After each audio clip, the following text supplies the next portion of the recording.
Hello, this is Manesh Patel with IMTF Trade. Today we're going to talk about some of the reasons why you fail in breakout trades. One of the things that we talk about in our classes is that in order to become successful in pullback trades, you have to master breakout trades first.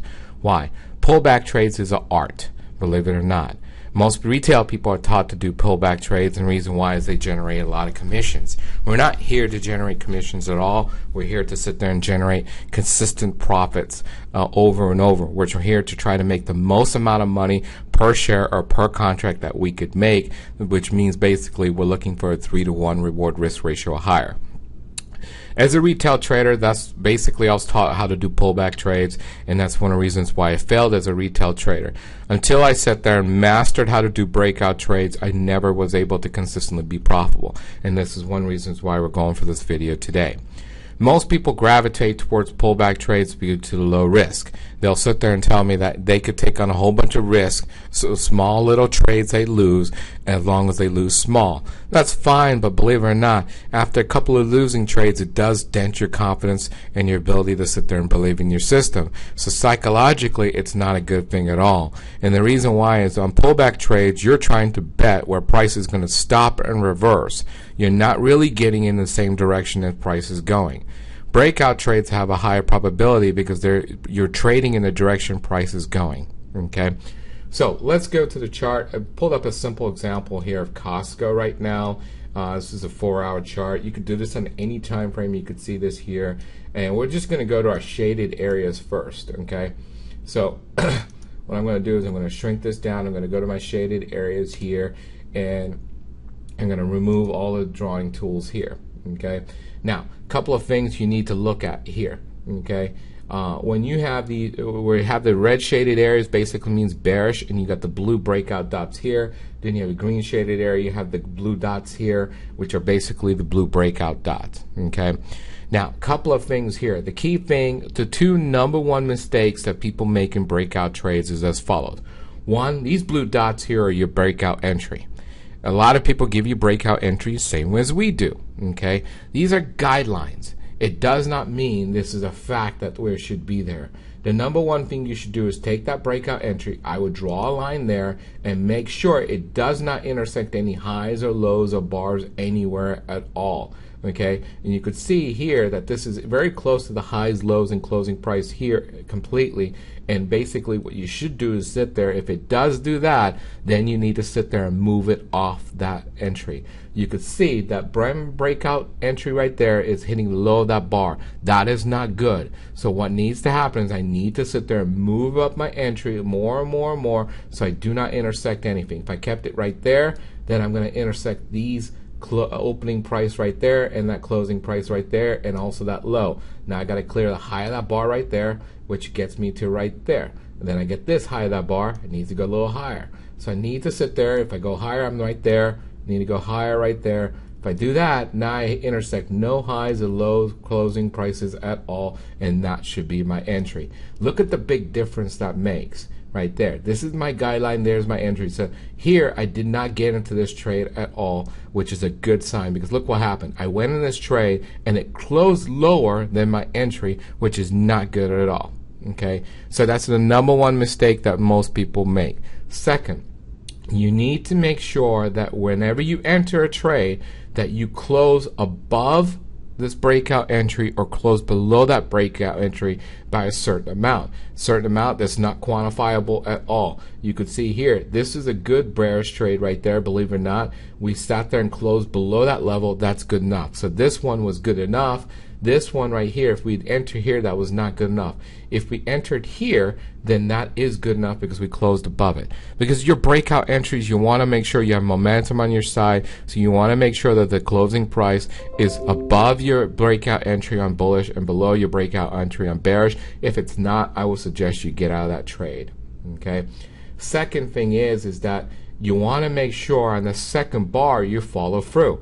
Notice on this second bar right here, we closed below. We didn't even sit there and break the high of the previous bar. This bar is not following through at all. This is giving me a red flag. So if I saw this right there, at that point I would sit there and hesitate, and I'll exit the trade completely there. Okay? So that's the second mistake most people make. The third one, and let's look at this one here, is you got to look at your reward risk. Okay, if you look at this trade here, let's look at this trade here. How far can this thing go up? And you have to sit there and look at that. Why? Most people sit there and evaluate breakout trades based on how much money they make or lose. You're wrong in doing that. The only thing a breakout trade can do is sit there and take you to the next major support resistance level. So here is my entry right there. Okay, the next major support resistance level, believe it or not, is here. Okay, now that's all it could tell you. Now if it could bleep above it, that's fine. It could sit there and keep on going, that's fine. But this is the next major reward you got, believe it or not, on this trade. You could see if I enter here and then sit there and exit here, there's not much reward at all, considering my stop is right there. So if I pull out my reward risk tool,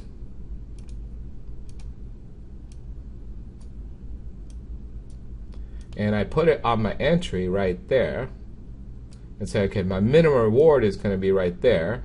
That doesn't mean you have to exit at this point. That just means you tighten up your stop. Okay, and my risk on entry, let's just say was right there. You could see this is a 0.09 reward risk ratio. That's not good at all. This is a trade you definitely walk away from. Yes, this did bleep above it. It does not matter, because the reason why is all you know that this has got to sit there and go to the next major reward, and it did not do that at all. Okay, so let's scroll backwards and look at some other trades too, to give you some more quickly examples here. Okay, here is a breakout trade right there. This did close above that level, fine. It sat there and it had a higher high than the previous one, even though it didn't close below it. That's fine, still had a higher high there. Okay, and this trade here, you entered here and you would see that you got stopped out roughly about right there, so you made a little money but not much at all. And if you look at this here, where's the reward? The reward right there was right there. Okay, your entry was right there. So if we pulled out a reward risk tool,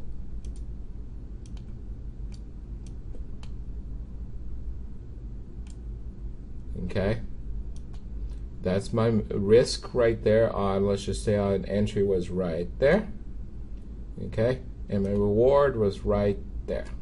So you could see this is 0.78 to the next major resistance here. Okay, I typically like it to be around 1. At least, sorry, over 1 to 1 at least on entry. If you're not getting 1 to 1 on entry at all, it's not worth my time. And that's exactly what happened here. Notice after you got here, it hesitated here, came back down, has just consolidated, got to our stops, then sat there and bleeped higher, right? But notice how this level kind of held up. And the problem here is that I do not want to go for this drawdown up and down in my account at all. Even though this did sit there and keep on going, this is not the type of trade I'm looking for at all. So these are types of trades I'll walk away from, because it's not at least giving me 1 to 1 on entry at all. Okay, so you're looking for 1 to 1 on entry at all. If you don't get that, it's not going to be worth your time at all. Okay, the other thing I like to do, not a lot of people do, is I want to make sure on my breakout entry too, that basically I sat there and right there I have these crosses here. The crosses continue, and that gives me basically a higher probability of success on succeeding with this trade. If I don't have the crosses on my breakout bar, then I really hesitate in that trade. Reason why is they're not sitting there supporting me and going up or going down. Okay, I like them to be going up for bullish or bearish, but I don't get them all the time. Here's a trade here. Notice we closed right at the breakout dots. I don't like that. I want it to be off it. And even if you did sit there and okay with that, no, second bar closed above this here. Didn't even break the low of that bar. Closed above it here. That was a red flag right there to get out. And that's pretty much exactly what happened there. Okay, let's keep on going. Over here, you entered here. Notice you closed right at the breakout entry here. That's not a good sign here at all, and that's one of the reasons why you exit. Notice this did not follow through at all. Okay, here's one here. You have a breakout here. It closed above those levels, which is exactly what we're looking for. Right here, we kind of met the high of that bar, closed a little below it there, but we still closed above the breakout entries here, and that was fine. And the key thing for me on this one is that notice on the entry, I have a cross here. On the second one here, notice my crosses went up. With my crosses going up, these are multiple time frame supports going up, and this is why this big long trend occurred here, and this gave me a pretty much over a 5-to-1 reward risk ratio, which is exactly what you're looking for here. Over here, notice one thing. We closed above here, the high did not here, we closed right at here. This is fine here. Notice we have a cross here, and notice the crosses are going up. That's perfectly good. So this is a good trade here for us to sit there and enter. Notice it did not go far at all. It gapped down here on earnings. And this is something, if you're not profitable a certain amount before earnings, I would get out. So this is a trade you get out right here and exit that trade. So that was another one that was successful here. This breakout entry did not enter. That one did not enter. This one here entered on a gap. So you probably right there is where you entered right there. Notice one thing, it closed right here. So this is a trade you walk away from. Even though it did sit there and go down, you're going to walk away from. Remember, there's not every trade you're going to enter at all. And this is really dangerous here. Even though it sit there and kept on going, look at the risk here. The risk to reward does not make sense. You walk away from that one here. Over here, you have this closed above it here. That's fine. It's not far up. That's fine. But notice one thing. Your reward risk is limited. This is the max you're going to get right there to the next major resistance. Didn't even get there. It got to the closing, high-low closing prices, which is right there. It got right to that level there, stopped and reversed, and that's kind of what you're having here. So you could see it just hesitating. Notice these crosses were there, but they did not go up, which is one reason why this thing did not take off. Okay? So that gives you a good example here on all the rules that we look for, and we start teaching you more and more in our mentoring courses and so forth. But it gives you an idea that you have to sit there and master these breakout trades in order to be successful in pullbacks, believe it or not. Hope you enjoyed it. If you guys have any questions, email us at info@eiicapital.com. Thanks. Bye.